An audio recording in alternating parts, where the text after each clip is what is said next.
Hello, everyone. Welcome to the live chat. Looks like we are live. There was one person in the chat, they dropped off, so that's all good. Welcome. I'm sipping on the old cava, which is nice.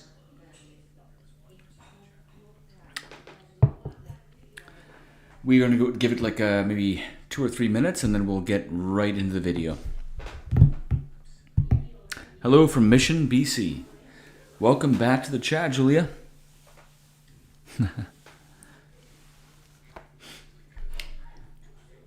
Good start. 3 people in the chat already. Nice. Welcome to the chat, guys. Turn my volume down here. It's probably a bit of an echo. How's everyone doing? I hope everyone's doing well. Give me some thumbs up in the chat if you're doing well. Especially if you're like an avid camper, an adventure hiker, give some thumbs up. Mission, BC, that's a good little drive from where I'm at, so.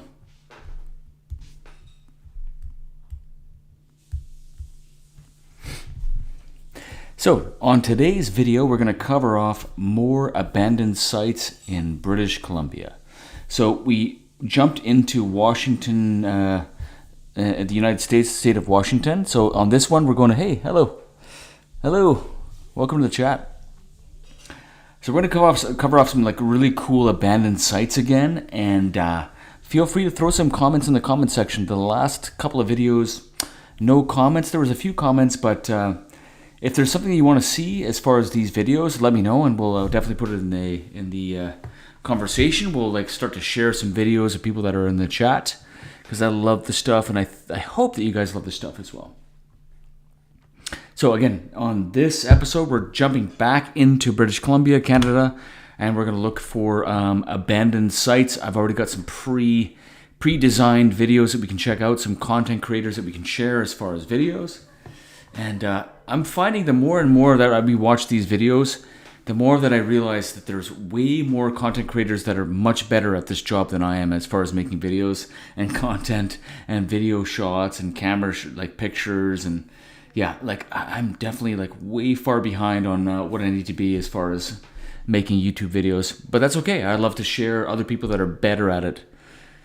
Just like if I want to go to a restaurant, I prefer somebody that cooks a dinner for me that's really nice and somebody that's better trained on making that food for me. So, welcome to the chat, guys.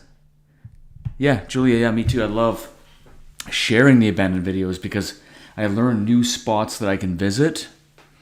So, yeah, we'll give it like 1 or 2 more minutes and then we'll get into it.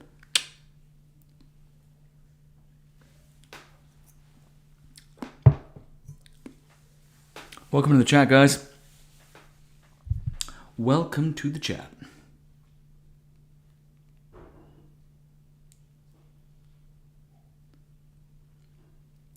Happy Sunday. Happy Sunday to everybody. Unless you're in like Australia or something like that, then happy Monday. Sorry for the start of your week, your work week.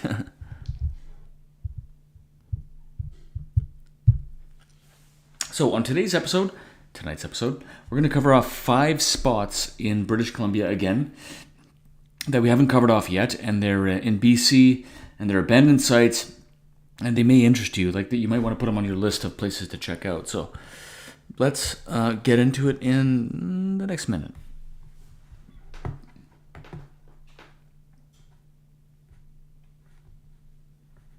Do you guys like my desktop, my wallpaper here? You guys a big fan? I'm a huge fan. Whoever took this photo, it just makes me want to go out camping.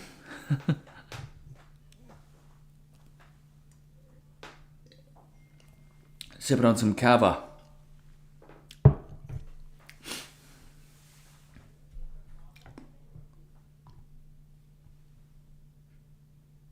Okay, we'll give it another 30 seconds and then we're going to get right into the video.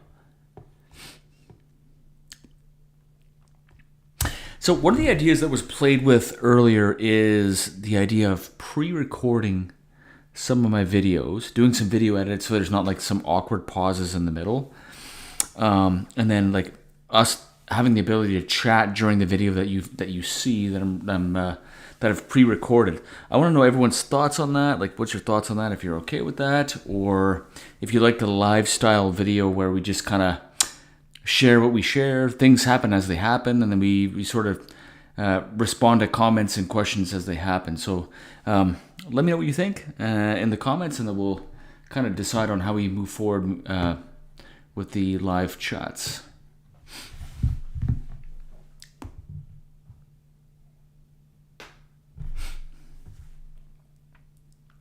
Okay, well, we've had a minute, and we're going to dive right into the video. So I'm going to start off this video by talking about a company I've been working with, which is called Northbound Gear.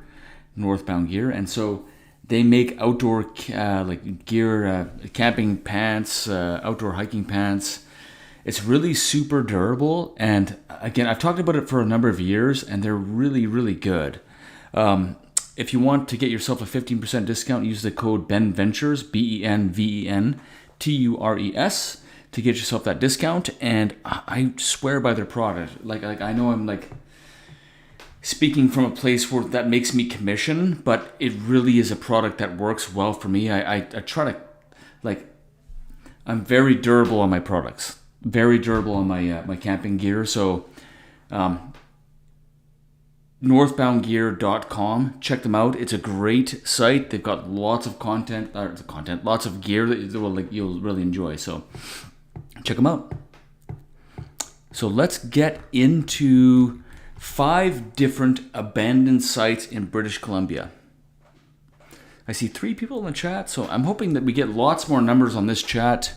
And the last few videos have been around 7 to 10 viewers, so let's increase that number. If you have friends that want to view some abandoned sites, they want to go and like put that on their list of camping, make sure to invite them, and then we'll grow our subscriber count here. But let's check into the first place, which is called, it's a ghost town, and it's a Three Valley Gap in British Columbia, Canada. So the name of this, let's bring this over here. The name of this YouTube channel is Christian Welzel, 3.32 thousand subscribers, and it says, "We wanna go." This video has 28,000 views, but it was 9,000 9 years ago. 9 years ago. So let's check this video out. Hey Joe. Hey, Joe's in the chat. Thanks for joining, man. Nice to have you. It's always great having Joe in the chat, man. This guy is awesome. So positive, and again, I have to like go crabbing with you at some point, Joe. Like you've given me invites. I've got a newborn. It's really hard for me to get out there, but let's jump into exploring a creepy ghost town, Three Valley Gap in British Columbia. And you know what? Let's bring it up in the maps. Maps.google.com. Three Valley Gap, BC. Okay, let's zoom out. Okay, so it's kind of central BC-ish. It's not more on the east side of BC, British Columbia. When I say BC, I mean British Columbia. So it's near Sicamous. It's south of Seymour Arm and south of Canyon Hot Springs. Canyon Hot Springs. I never even heard of that before. Future video maybe. Three Valley Gap. Let's check out this video. Again, the name of the channel is Christian Welzel, and let's check out their content. Good afternoon, guys. We are in Revelstoke, British Columbia, and we're continuing on our Sunday Christian Great Western Canada. I love this stuff. Can I call it that? Yes, I think so. We have an RV. It makes it easier for me to showcase other like content creators rather than doing it myself, because they're so much better than I am. So it's just so much easier to like showcase this stuff. And we have 2 dogs with us, and we're driving a lot. So Revelstoke has a whole bunch of adventure tourism, I guess. There's zip lines, there's cool footbridges over canyons and stuff. And this place, right I see that. It's not on the screen. You know what? Let's rewind that. And thanks for the comment. Let's resubmit this. Hold on. Sorry, guys. Something happened there. I will reshare this.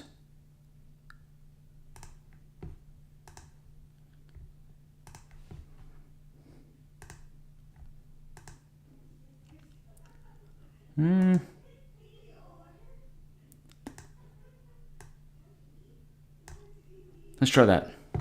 Sorry, guys. Is that better? Good afternoon, guys.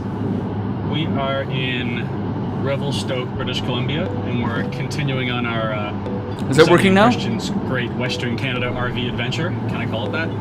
Yes, I think so. We have an RV and we have 2 dogs with us and we're driving a lot. So Revelstoke has a whole bunch of adventure tourism, I guess.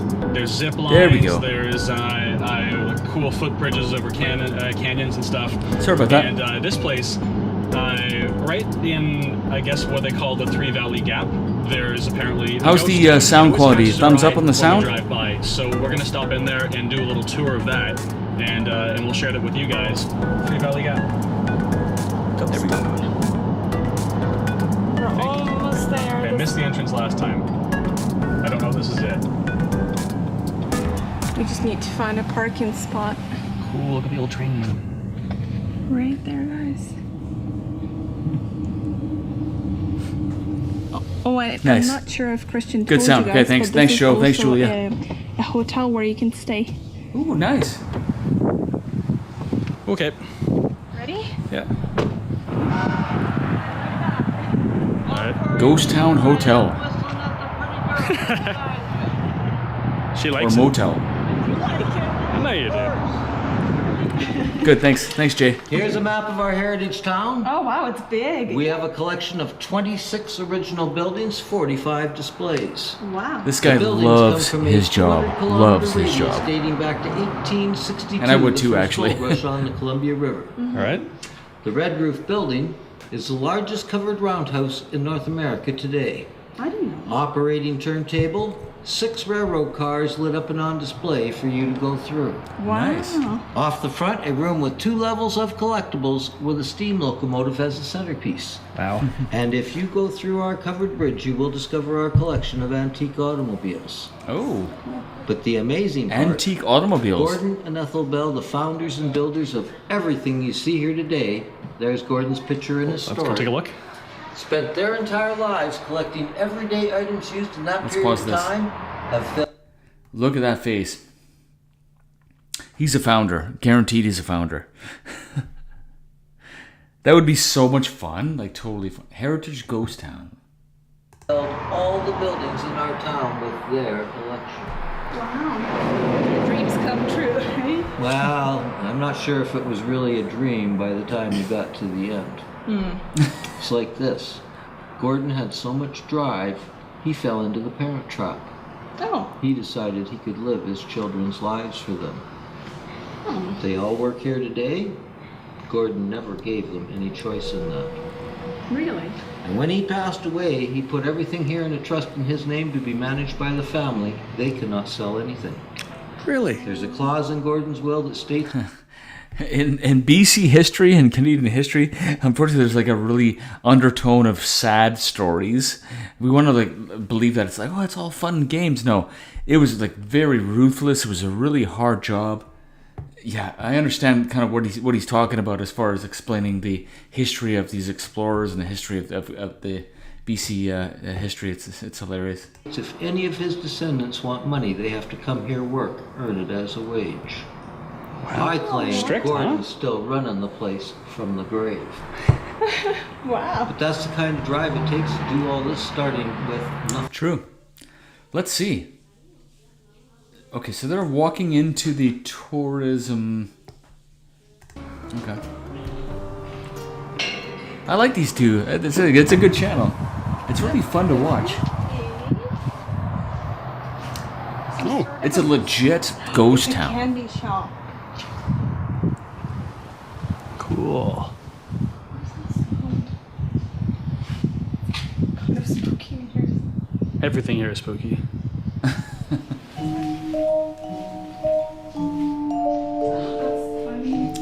It helps What when is you it? add spooky music to the video as well. Oh, it's made to look like that. Oh, there's somebody in the tub. Why is it so creepy? I love it, but it's creepy. Oh, that is creepy. Ah, they put like some, like a body in the tub like that. Is that for real? There's somebody in the tub. Ah, that's super creepy. Why would they do that? Why is it so creepy? I love it, but it's creepy. It looks like It's a like child. the guy in the tub, his hair is falling out. I don't know if they did that on purpose or that just happened over time, but that makes it kind of like a horror scene. It's so I weird. love the art direction in here. This is so much fun. Doesn't it feel like Texas Chainsaw? Like a haunted mansion, actually. Like a haunted yes. house. Yes, it with does. the Especially with the like 5-foot chainsaw there. I love all the old boxes. Oh, I know. Funny, people charge you so much on Etsy for these boxes. Oh my god. Let's see what else I got here. Oh man, this place is huge. You must have lost this. So their video is 25 minutes, 25 minutes long, but I feel like you can probably like spend 2 or 3 days just filming all the different sites of the spot here. Yeah, I think it looks like white cloth and some creepy props. Yeah, I know. But man, they make it look like really real. So creepy. Okay, what's over here? Let's show them this.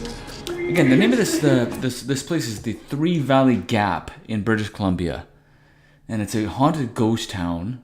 I don't know if it's haunted, but I say creepy ghost town. I think everything's haunted. How many subs do these two have?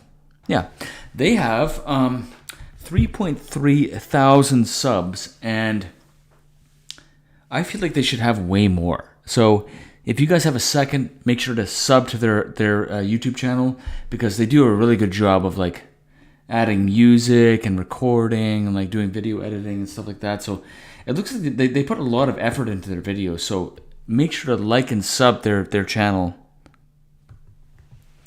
Christian Welzel, 3.32 thousand subscribers. It's a mine shaft. There's water in here. And it's wet.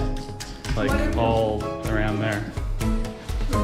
Well, okay, if that was the mining building, like this is the mining building, should we continue out or go back out the front? Well, we can try this and we can always go back to the front. Okay, let's do that. I love like the excitement of seeing these places for the first time. There was a video I did, and it was like a not in a gold mine. It was a silver mine or something near Squamish, and I'll show the video maybe like, if we have time at the end of the video. But the excitement that I had seeing these things for the first time for somebody that doesn't know about the history, it was like a really cool experience. And I'm seeing this with these two, and I love their channel. It's like really, it's a lot of fun to watch. So let's keep watching their video. And I'm going to switch to the next one after this in probably 5 or 10 minutes. So we'll get to the next video shortly. But really good video editing though. Good transitions, good like video shots. The type of the X that was used.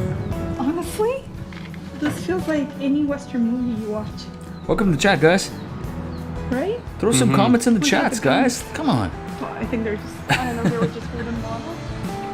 Throw some comments in the chats. Tell me what you want to see. What would this be used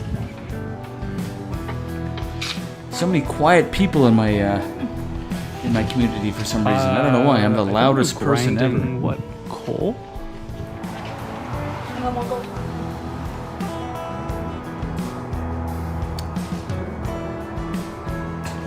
Let's go in here. The saloon. I guess they're all. Look at these classic cars. Oh my gosh. Places to explore, but This I is think you so wanted to check cool. I out some love this. I antique love car this. collection, right? Yeah, straight ahead. First of all, look at the. Let's go back a second here. look at how steep it is. Right, look how steep that is. Holy crap. It just drops off right to this town. That's insane. Like there's no, it's like pure like cliff right behind them. Jeez. As a Canadian, if I see a cliff like that, I'm thinking like snowfall, you know, avalanche, rock slides, mudslides. The back of my mind. That's like so steep right behind them. That's insane. I think you wanted to check out some antique car collection, right? Yeah, straight ahead.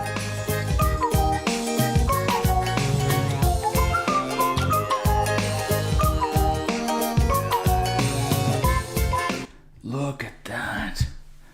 That is so neat.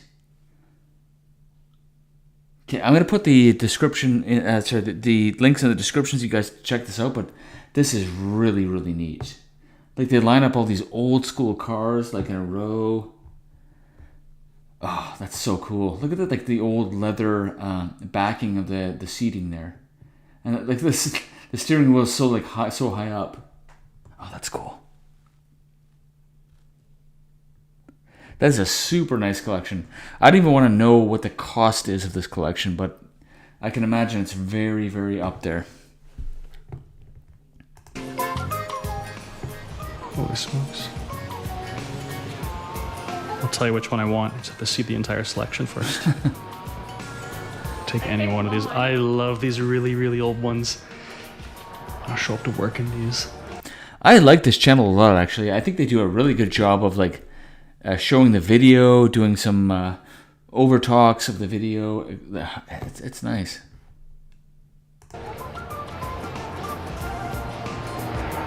Ooh, this 1912 Model T Torpedo.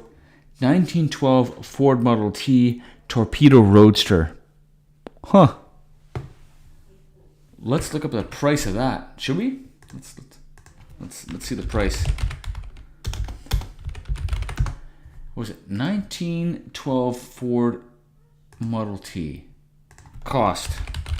1912 Ford Model T Roadster. Oh. $34,000. I thought it was going to be way more than that, but that's fine. Roadster. Is this the one that you picked? Because this is the one I picked. This one, the white one? Yep. Oh yeah, I like this. $34,000? That can't be right. That's so cool. I totally misread something. All these cars are so nice. I don't know how to pick.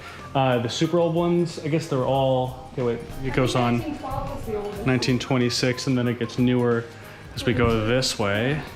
Super classy, Jay. Oh, look at those. Oof. Look at that row of cars. Like, that's incredibly awesome. The history, like, in this building is insane. Love the way the light. You have to pack in all this history in 25 minutes. They did like a really good job of doing that. I want to keep watching the cars, but I want to see the rest. It of took this like 100 video, years too. to build. Holy crap! Oh, This is the rail huge. train. Is that a train car? Large pieces of metal. Has sleeper cabins in it as well. That's so cool. That's bathroom? What? Why is there? Okay, I know That's how this neat. works. That's the toilet. That's where your husband would sit. And on this side, that's where the spectator sits. Often the wife. The spectator. While they're taking And a then crap? Is that for what? her convenience, there's a fan to keep. This must be older than what we were thinking. Oh, for sure it is. This looks so like medical. Like the back. I love the narration of this video. It's so good. Like, these are things that I would say when I'm watching these things happen. Man, great video. I want to showcase more, but there's other video. Like, I want to get into other videos. So, let's give a like to this video and a comment. Wow, this video was very well done. Oops.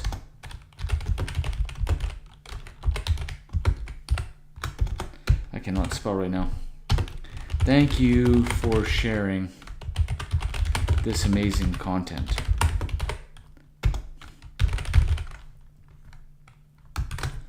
Exclamation mark. Comment. Boop. Nice. Again, it's called the Three Valley Gap in British Columbia, Canada. Their channel, Christian Wellsole. I'm sure they have like probably multiple channels by now, but that was like awesome. Really well done video. Would sit. Classy. Would sit, yeah. All right, let's get into the next video. So, the next location is called the McBarge. So, you may have never seen something like this before. Like if you're a researcher and you like abandoned site videos, then you definitely would have seen this before.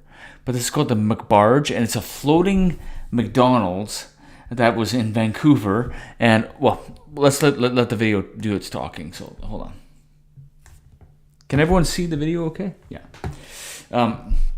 Abandoned McBarge. There's tons of videos made about this. So let's read some information. Take a trip back to the mid-'80s when Vancouver hosted a World's Fair event with one of the most unique fast food restaurants ever constructed, Friendship 500, or better known as the McBarge. So it was a floating McDonald's, and so you can visit this place, but you have to pay. So it's a paid tour. They won't just let you kind of free it and just go in there and like start recording. You have to book a tour. I tried to do this one time, and I think they wanted to like $1,500 or $2,000 to do a tour where you can film it. But you'll see, it's a really cool experience. So let's check it out. The name of this channel is Bright Sun Films. 1.5 million followers. I like to showcase smaller channels like mine, smaller channels. I couldn't find one that showcased as much content that I wanted in a small channel. I had to go to this one because they were like showcasing everything, which sucks because I really wanted to showcase a small channel like myself. So yeah, but it is what it is. Let's watch the video. Abandoned McBarge. McDonald's. Floating McDonald's. What's up, guys? My name is Jake. Welcome to Abandoned, episode 31. This, of course, is the show where we talk about some of the most interesting abandoned places like no other. Friendship 500, or better known as the McBarge. Way back in 1985, Vancouver was preparing for Expo 86, the World Exposition on Transportation and Communication. The World's Fair was set to take 160 acres of land, and like all World Fair events... I should say, Expo 86 is really when British Columbia transformed. Whether for the good or for the bad, like financially they transformed. Expo 86 was like the SkyTrain, the involvement of the SkyTrain, the building of the SkyTrain, which spans across all of the Lower Mainland. So Expo 86 is when a lot of the real estate was purchased across Lower Mainland because it was like a good cheap value. So a lot of the property was purchased from other countries. And so that's kind of what happened in Expo 86. So that's what they were kind of referring to. And so, yeah. Multiple different pavilions and buildings would be constructed on the land. McDonald's was set... So, Jay, you said, how much is the ticket where we don't film it? 1.5K, is it a lot to tour the... Yeah, so the 1.5K, I don't think you can tour it anymore. I think you have to, like, pay this person to just tour it. I think it's 1.5 for everybody. I don't know, but it's actually owned, from what I was told, it was owned by a real estate, somebody in real estate, and now they charge for the tours of the place, and I spoke to somebody who was like 1.5 thousand just to do the tour. I don't know about filming and stuff like that, but yeah. To have several of the restaurants in the expo, specifically 5 of them. Most of them being the basic generic restaurants. However, McDonald's had one planned like no other.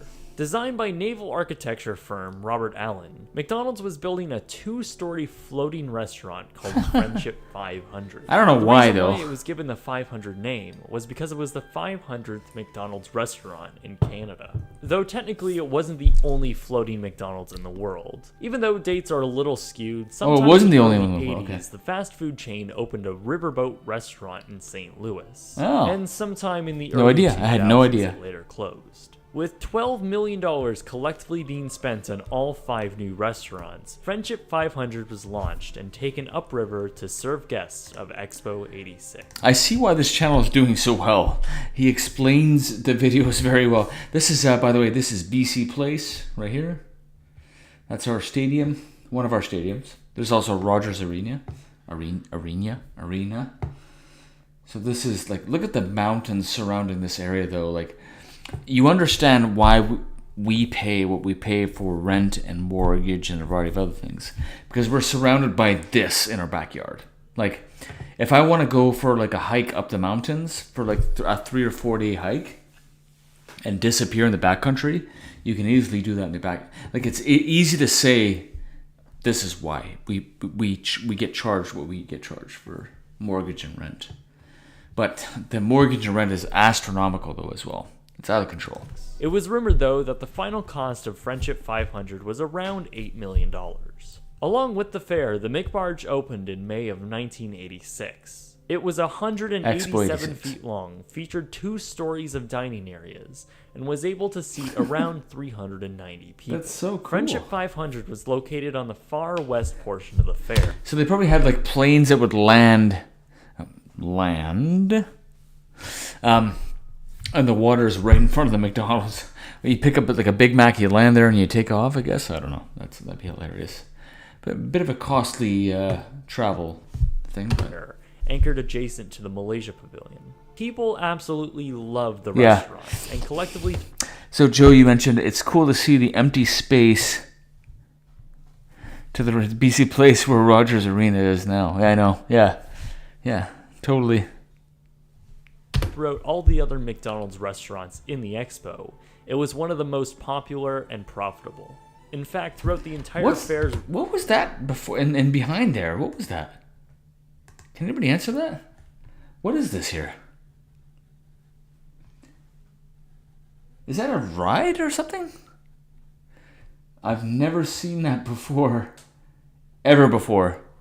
Can anyone in the chat explain what that is in the skyline there?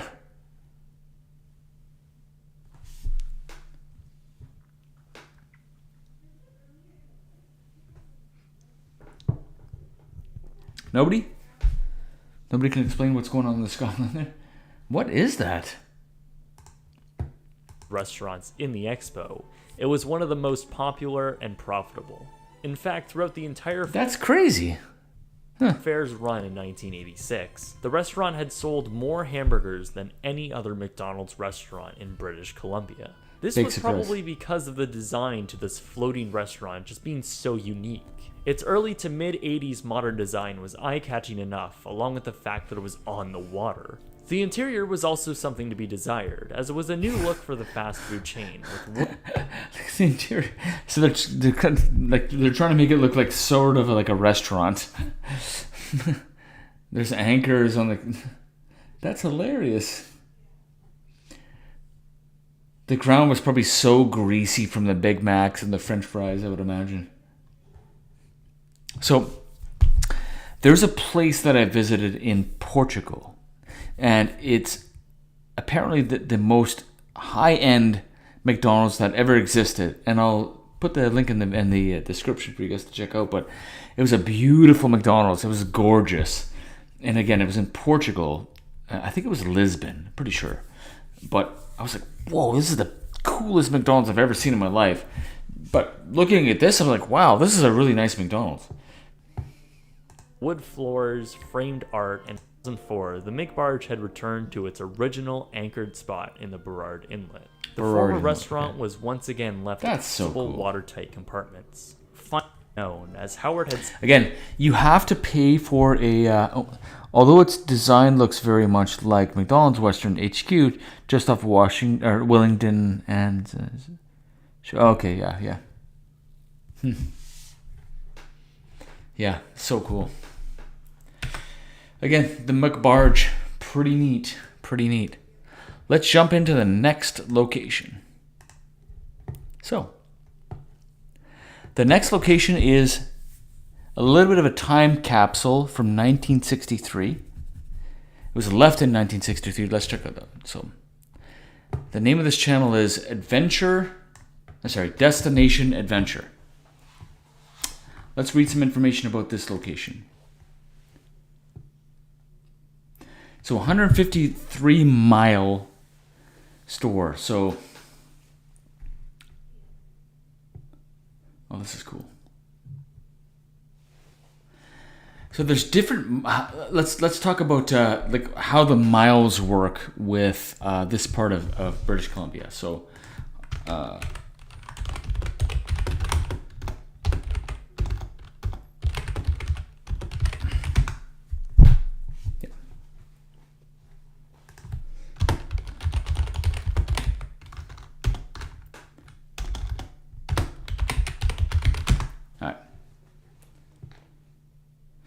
So 150 mile in British Columbia refers to a 150 mile house, a small community located in Cariboo region named because it is situated 150 miles away from the starting point of the historic Cariboo Wagon Road in Lillooet. Let's keep reading. I want to give some reference here so that you guys can understand what's going on here. Key points about a 150 mile house. Actually, let's read this. Essentially, the name signifies its distance from the original starting point on the road, not a literal 150 miles from any other location. Okay? So, this particular one is 153 mile? What was it? Anyway, the name of the channel is Destination Adventure, and so let's get into the video. Let's watch. 1900 until it's closed in 1963. There's something from every year that you could find in there that was sold in that store. When I walked in, I thought, oh my, this is what you see in old-time movies. This is what it looks like back in history. Growing up in the Cariboo, I always knew that the store was there. I just had no idea how much was actually there. And you probably think you're looking at footage from a museum or something, but you're not. That's exactly how the store is and has been since 1963 when they just locked the doors and walked away. Ever since I was a kid, all I wanted to be was an explorer. Sail the seven seas, find new worlds. But Uncle D, everything's already been found. What? Like everything? Well, yeah. Oh, man. Well, so much for that. But if I can't be an explorer, I can still be an adventurer. So I bought a motorhome and I'm hitting the open road. My name is Dustin Porter, and this is Destination Adventure.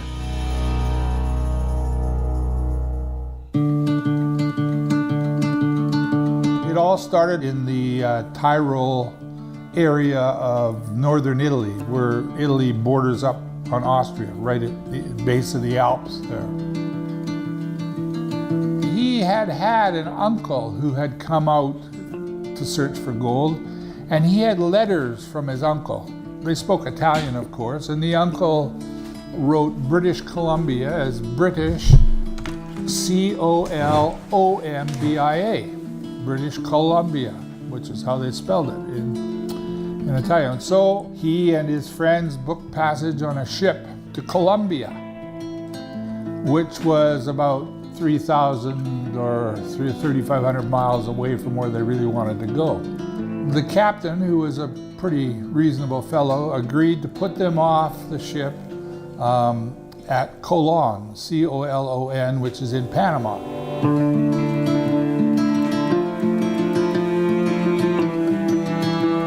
They had no money, they had no way of getting where they were going, and so they went to work digging the Panama Canal.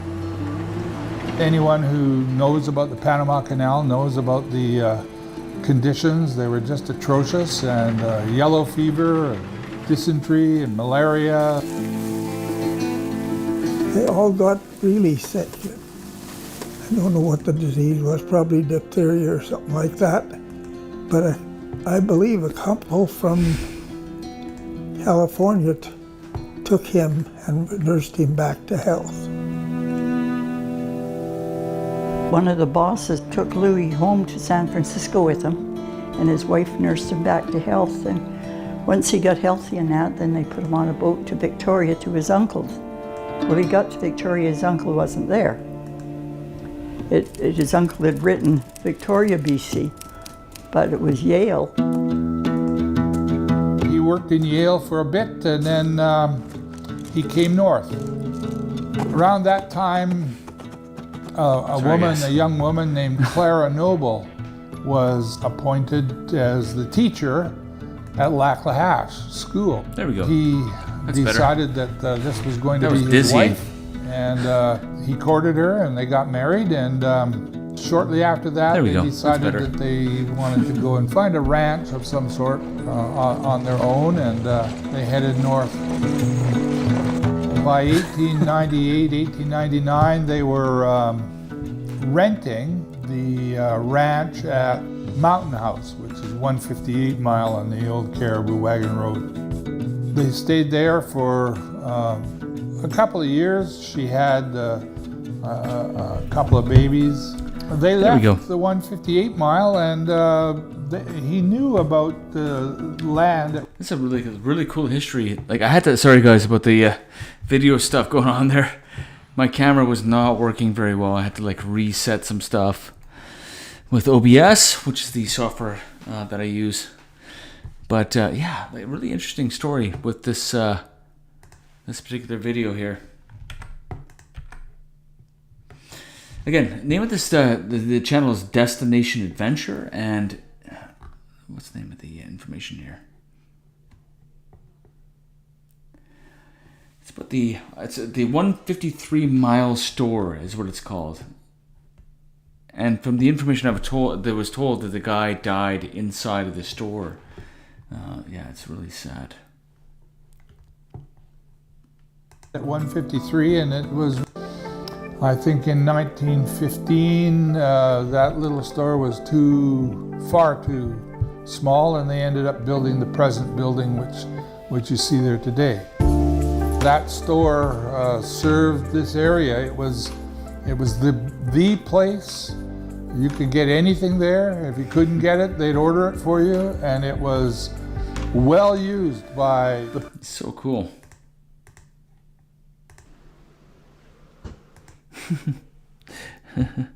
Thanks, Jay. Thanks. I'm not good with technology. I just want to share like outdoor stuff and abandoned sites, you know, like the technology portion really kind of gets to me. So I hope you guys are getting a lot of information out of the videos I'm sharing at least, but yeah. Pocket cutlery. Appreciate that, Joe. Look at the print on this. Holy. Oh, look at this. Cage. This is cool. Never see that again. Maybe alarms or something? Not sure what those are. Oh, they're telephones. Nice. Wow. That radio. Still has the manual. That's pretty cool. Old Morse telegraph. 330,000 subscribers. That's like amazing. I understand why you subscribe to them, Joe. Like their channel is really nice. Their videos are great.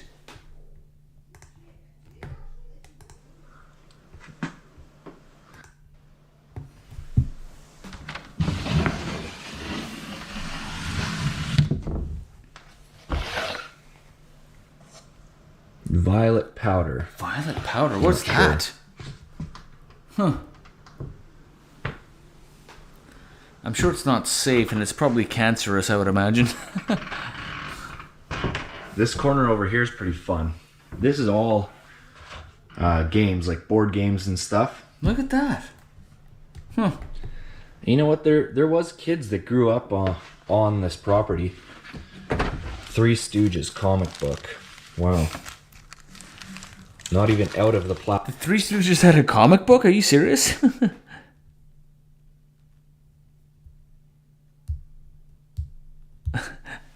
Thanks, Joe. I'm not ahead of the game on the technology front. But the whole purpose of me creating this live session was to share other people's content and maybe avoid mine because I'm terrible at it. But there's so many places to see in Canada and the US and other countries, and I want to sort of combine all that stuff together so that if you want to put something on your checklist of places to visit, then you can just do that, right? And that doesn't exist really right now, where we combine creators on a list to say, these are these amazing creators that are doing great stuff, they're making videos, and they're not getting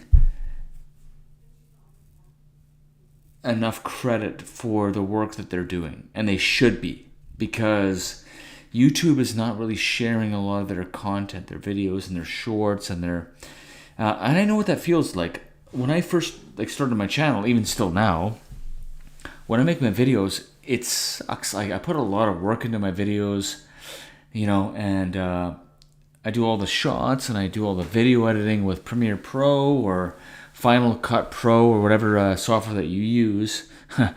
And it's funny because in the middle of this video is my camera flipped upside down and stuff like that. It's that's the story of what content creators go through, right? They go through so many problems and mistakes and issues.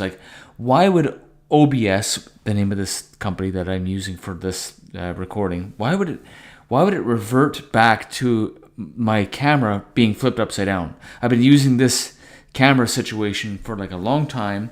Why would it default to upside down? It makes no sense at all.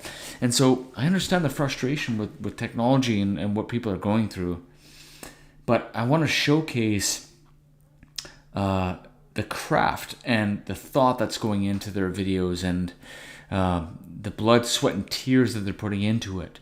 And that's why I'd rather not show videos that have 2 or 3 million followers and views. I want to show the new accounts, the new YouTube channels that are just trying to get and break ground, I guess, to showcase their backyard. And it must be so frustrating for them, and I know it's been frustrating for me. So where I can, I want to showcase that. And it's going to be kind of maybe boring for some people that are jumping in the live session, but I don't care. I want to really showcase their creative nature. So Joe said, my fishing group is planning a bull trout fishing trip either Saturday on March 1st or March 8th. You are welcome to come along to either fish, do some wilderness viewing. Thanks, Joe. And then Jay said, I wonder how hard it is to travel to these abandoned sites. Maybe pay for Airbnb, not just camp. Yeah, and video editing. So much work, appreciate it all. Thanks, Jay. And Jay said, amazing footage with drone for another upcoming video. If you're interested, let me know. Okay. Jay, keep your passion, Ben, and also keep exploring. Yeah. Thanks, man. Appreciate you. Yeah, and I don't care about my passion. I care about other people and what they're doing, right? I can do all the work I want. I can film what I want, but everyone should get what they put into it, as far as the work they put into it, right? If you're filming your video and you're working hard on making sure that it's stable, right? And you're taking the SD cards out and you're putting it into your laptop, and you're bringing you're editing with Premiere Pro, and you're like figuring out all these new technologies and ways of editing your video, and like changing the color schemes and adjusting the audio to make sure that you're reducing the audio when where there's points where you're talking, and you're increasing it with the points where it's the outdoor portions of your video. Then that's huge, right? Like, you're spending a lot of time to share your craft with everybody, and I think that everyone should see it, and they should appreciate it. And so that's what I'm going to try to do in these future live sessions. I'm going to try and showcase channels that are just out of the gates. Minus this one. This is a larger channel, but I really want to showcase channels that are like right out of the gates and trying to figure it out, because it's a really disheartening world in YouTube, actually. You do all this work, you put things together, and then you post your video, and it's like, man, I put so much work into this, and nobody's watching it, and but I'm watching it. I appreciate you guys, and I appreciate all the work that you're doing, and I appreciate you guys, man. For me, like, following your adventures, because I learn from you and enjoy the places you go to. Yeah, exactly, Joe, yeah. Keep your passion, Ben, and also keep exploring, yeah. It seems like a lot of work, a lot of watch, looks like belong on a TV show or a movie. Yeah. Enjoy your videos as they are well done, and also because I'm not able to travel as much as I explore places through your experience. Yeah. And that's the thing, is for us to share our exploration, we're only doing it, we should be only doing it because we want to share where we are in the moment, the amazing things that we're seeing and feeling and smelling. It's such a good experience, and we want to share it, and we can't, like, to its extent, to be honest. Like, we can't share like 100% of it, right? We can share what we feel like we can share, and that's probably like 20% of what we're seeing and smelling and all that stuff. But it's a big world out there, and the next video that I want to do, live video, is going to be me showcasing Portugal. I got bourbon. I want to showcase Portugal on my next live video. So I went to travel there last year. So we went to Lisbon, we went to Porto, and in different parts of Portugal.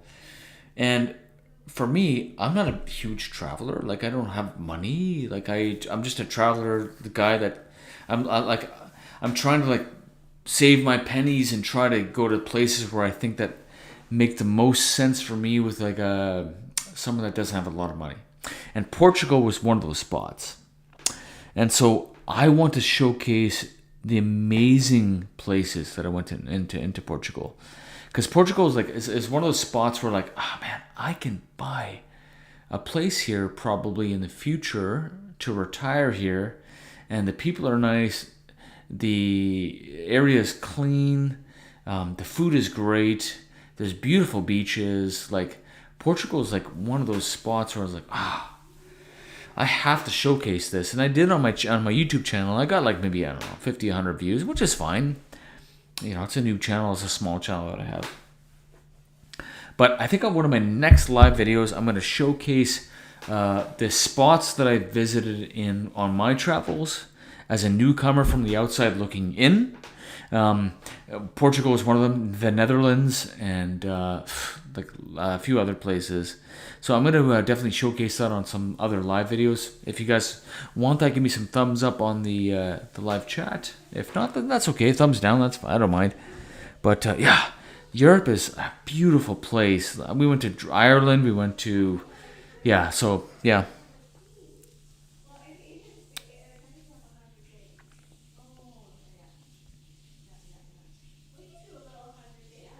Why did you choose Portugal? We were there 2 years ago and loved it. Lisbon, Nazar, Fatima, and Porto. Yeah, so Portugal was...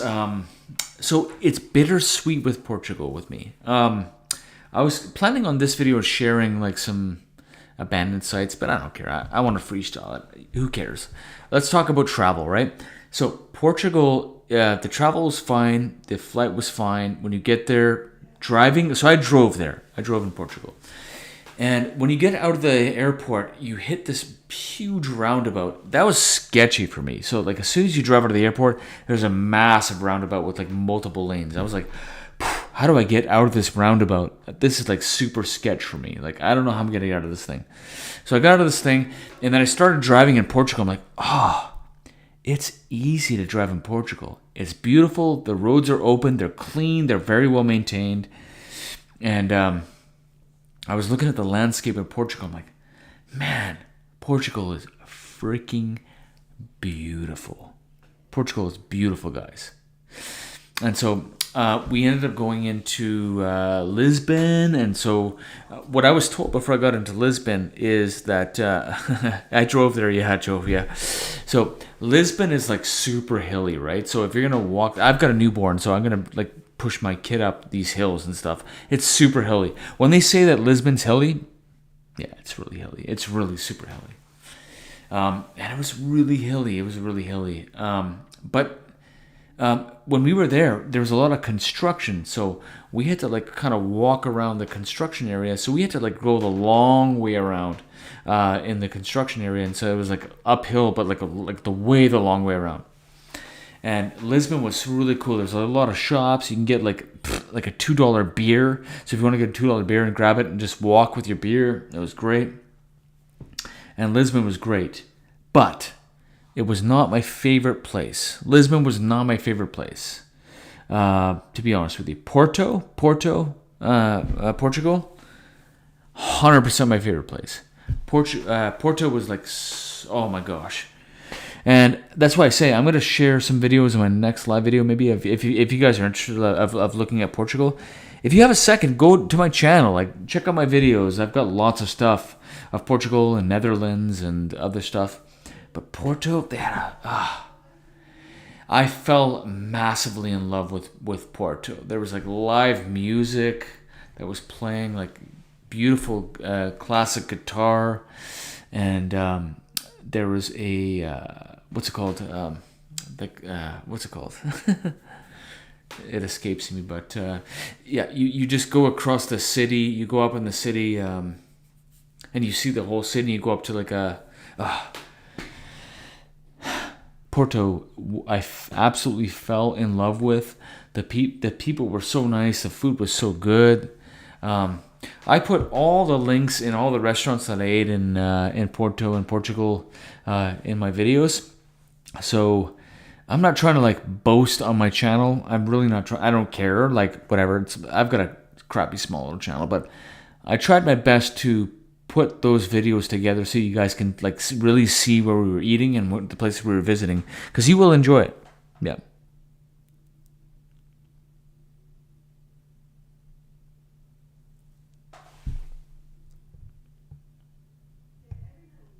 So Jay said, camping isn't for me because I prefer to feel safe at night, not worrying about outside the tent. I can warm and use proper washroom. Outdoor exploration can be fun during the day. That adds to yeah. As in, I would need an Airbnb. So yeah, I get it. Airbnb, I totally understand. For me, I grew up camping, so your equivalent to Airbnb was my equivalent to camping. So camping for me was like, man, what's the next spot that I can go visit? Like, where can I find this new spot? Where has nobody been before? Where it's quiet, it's peaceful, and that was my thing, right? Like, we didn't have a lot of money, right? So we didn't have money to pay for Airbnbs and hotels and things like that. So it was really about finding the best camp spots, like whether it be public campgrounds or whatever. We were looking for the best spots that were like somewhat peaceful. I remember there was a camp spot that we used to go to as a kid, and they had an arcade in it. And in the arcade, you can play like Pac-Man, and there's like video games and stuff like that. It's like, there's a campground that has arcades in it? This is cool, man. This is so cool. Yeah. Thanks, Joe. You were brave to drive there. Yeah. The scariest place for me to drive. The scariest place for me to drive, by far, was not Portugal. It was Ireland. Ireland was the scariest place for me to drive. So Ireland, depending on where you are in Ireland, but we were driving on the left side of the road. And when you're driving on that side of the road, there's like a stone wall that's beside you the whole way while you're driving, like right next to you, right? And so you're driving there, and I drove the smallest car possible. It was a Toyota Yaris. It was like the smallest car possible that I can drive, because I'm like, man, number one, I'm not driving automatic, right? Number two, I'm going to drive, number one, I'm driving an automatic. It was more expensive, but number two, I'm not driving the standard. And number three, I got to figure out, like, their road systems. So I was driving on the left side of the road, and I literally thought I was going to die like 14 times while I was driving through Ireland, right? So you're driving along, right? There's the stone wall beside you, and you're making corners this way, okay? You're taking corners this way. When you're taking corners this way, you can't see traffic coming up. You're turning this way. You can't see traffic coming this way, right? There's literally people passing on corners, passing you that can't see traffic. They can't see traffic, but they're still passing you.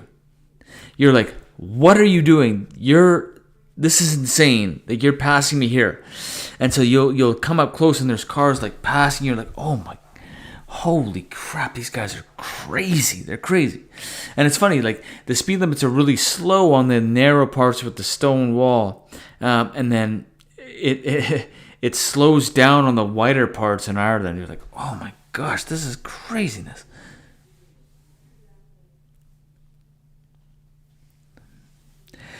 There's a food sunset river walks on the north. Yeah, so yeah, Porto is amazing, totally. Yeah, I'll include as many links as I can to the restaurants for sure, Jay. Yo, you're a glamper, Jay.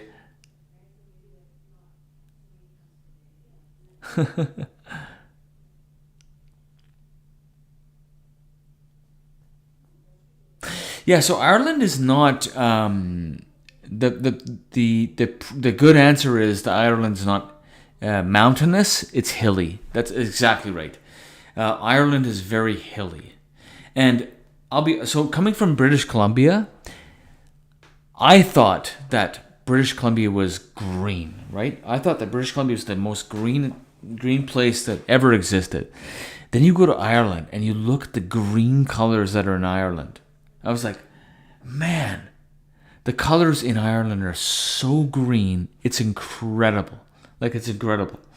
And it's just beautiful. And so when we were there, we went to, we didn't go to Northern Ireland. We went to like the Southern Ireland place, and we went to a place called Cliffs of Moher. So we went to Cliffs of Moher, and we went to what's called the New Granges. And so why don't I show you guys what New Granges look like? I haven't really shared any pages since we've been. You guys are getting me on a tangent here, but New Granges. Oops. So this is New Granges in Ireland, and it is. Let's look at the age. So New Granges, Ireland is. Look at this. Built around 3200 BC. Let's talk about that again. Let's talk about this number. 3200 BC. Newgrange, Ireland. That's incredible. Let's look at images of this, right? So, here it is. Hopefully you guys can see that. So Newgrange there was farmland, right? In Ireland, and they were like trying to build a road. This is the information I was told, right? So they were trying to build a road, and then all of a sudden when they were building the road, something collapsed. Okay? So what had actually collapsed is this Newgrange heritage site. And so My experience of this was so incredible. Like, it's so cool. So you walk in here, right? You walk through here and you go flat and below, and you go into this spot. Let's read some information about this, because this is really cool. Hold on. Let's read some information, okay? New Grange was built by Stone Age farmers. The mound is 85 meters in diameter and 13 meters, 43 feet high, an area of about 1 acre. A passage measuring 19, blah, blah, blah, blah. Who cares? New Grange is a Stone Age, guys, Neolithic monument in the Boyne Valley, County Meath. I'm pronouncing all this stuff incorrectly. It is a jewel in the crown of Ireland's ancient East. New Grange was constructed about 5,200 years ago. 3,200 BC. Guys, think about that. 5,200 years ago. That's freaking incredible. Which makes it older than Stonehenge and Great Pyramids of Giza. So, I don't know the accurate data on that, but this is the information I'm reading right now. And that's the information I was told too when I was doing the tour. So, New Grange was built by a farming community that was prospered on rich lands of the Boyne Valley. Okay, so there's a specific design of the New Grange, and that is with the winter solstice. I didn't read about what the... let's see... I'm trying to find... It has something to do with the solstice, but there's a certain time of the year, like a very, very finite, specific time of... here we go. Winter solstice. New Grange is best known for illumination of its passage and chamber by the winter solstice sun. Above the entrance to the passage at New Grange, there is an opening called a roof box. This baffling orifice. So, in other words, they built this and constructed it specifically for this sun with winter solstice to beam into the entranceway of this at that one time during winter solstice. Guys,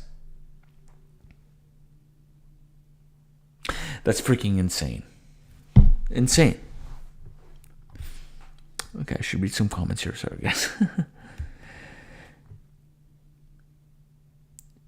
You've driven there. Oh, you've driven there as well, Joe. Okay.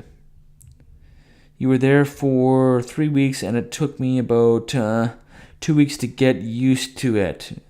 Got stuck in 3 to 4 lane roundabout in Cork. Yeah, Cork, yeah. Ireland is very green, but similar to BC in the national parks. Yeah, it's true. Very true, Joe.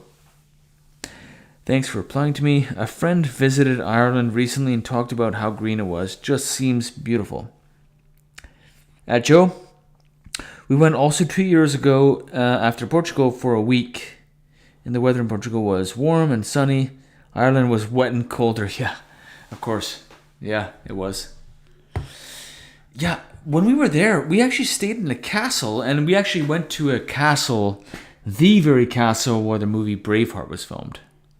And so, the movie Braveheart, everyone thinks that the castle was in Scotland. Maybe one of them was Scotland, but this particular one, Braveheart, was filmed in Ireland. And let's talk about castles, maybe. Castles was cool. Like, the history of this castle was so cool. So, in other words, you go to the castle, you walk up like a winding staircase, right? You think nothing of it. And so you walk up this winding staircase, you're like, oh, this is a cool staircase. This castle's freaking amazing. And then you start talking to the staff there, and they explain to you that these winding staircases actually have history and there's meaning behind them.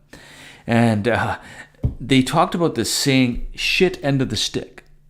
So there's a shit end of the stick. Yeah, we stayed in a castle. Yeah, Jay. So shit end of the stick. We'll get to that shortly. But these winding staircases that go on either side of the entranceway that we were in. So winding staircase, right? So we walked up the staircase and we talked to the staff up top. And he's like, listen, these winding staircases actually have meaning, and the meaning is there's a reason for them. So when you're walking up as not the defending army, but the opposing army. So if you're walking up the staircase, you're forced to use your left hand because you're walking up the staircase like this, right?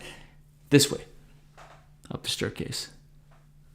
So you kind of have to put your sword in your left hand, and because you're going up this way, right?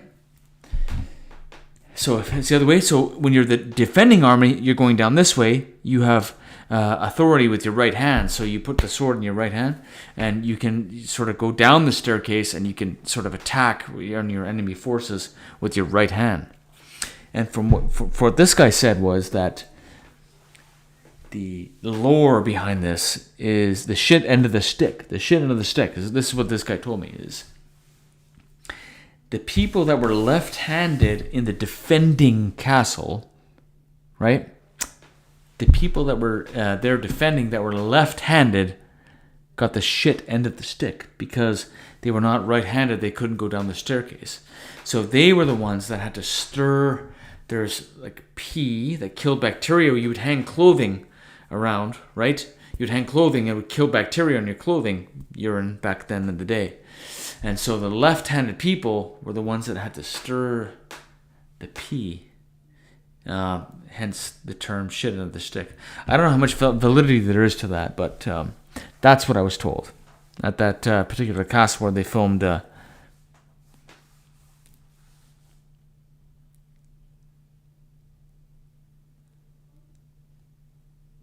Yeah, you asked Jay, was it scary to stay in a castle at night? No, 100% not.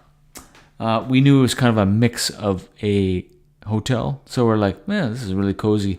We had a really cozy bed, so that wasn't scary at all. Now, if I would have stayed there outside of the hotel grounds and I just kind of did my own thing, which I always like to do, then yeah, I definitely would have probably been scared. So yeah, Ireland, 100% a place you should visit. Scotland, I've never been to Scotland before. It's on my bucket list of places to visit. If you have information on go-to places in Scotland, you let me know in the comments because, man, I really, really want to visit there. There's some pretty dangerous spots I've heard. But Cliffs of Moher. I was going to talk about Cliffs of Moher. Cliffs of Moher.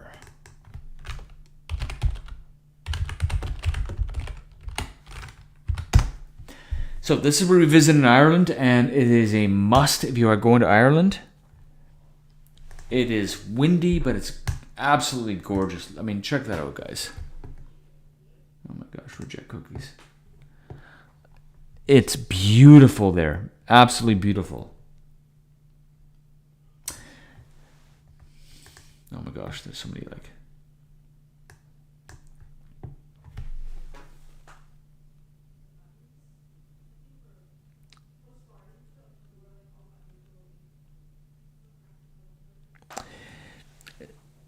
Harry Potter famous train track. I've been, but doesn't say the HP filming sites in the UK. Jay. So Jay, where's the train track you're talking about? Is that Ireland?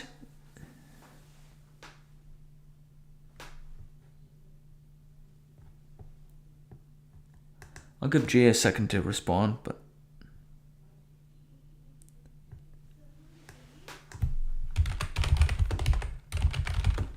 train track Ireland.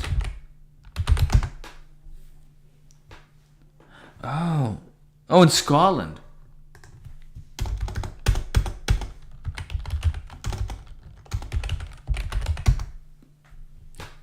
Oh my gosh. Look at that. The world famous Jacobite Express train.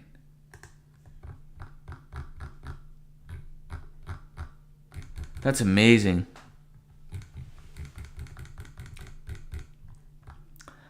Oh, that is so picturesque. Look at that. So that's Scotland.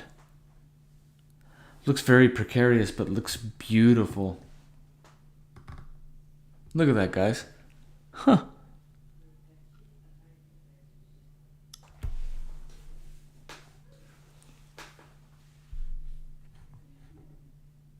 Nope. Coupon codes. Get out of there. That's so cool. Look at that. Whew.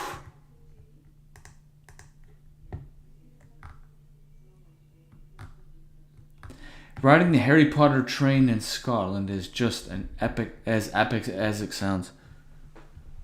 Train tech should be in Scotland for HP. That famous scene, yeah. That's so cool. Well, folks, I want to keep talking about this stuff all night long. I wish I could.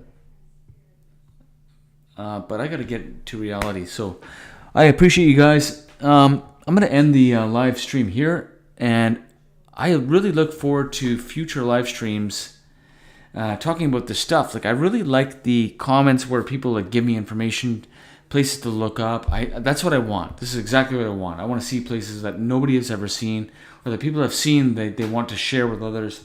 So I love this stuff. So we're going to end the live video here. Appreciate all of you guys. And if there's other stuff, keep feeding comments into the comment section for this video, because I want to share as much as I can with everyone. So